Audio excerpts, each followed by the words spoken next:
I am Géza Molnár, corresponding from Sihua News Agency at the Ukrainian-Hungarian border. We are standing in the Hungarian-Ukrainian border. Flux of Ukrainian people leaving the armed conflict is seen, and they are arriving in Hungary.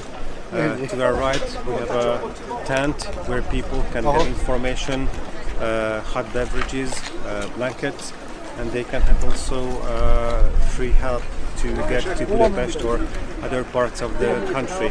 Nagyon szíven ütött bennünket az, ami történt Ukrajnában, és nem gondoltuk volna, hogy ez meg fog történni. Az, amit itt önök látnak, ez egy válasz arra a nehézségre, arra a problémára, arra az üldöztetésre, arra a félelemre, ami most Ukrajnában lejátszódik.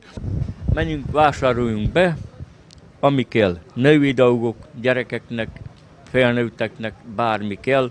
Bevásároltunk, innivaló, ennivaló, ez az. Leadtuk itt 5 családot, elszállásolunk.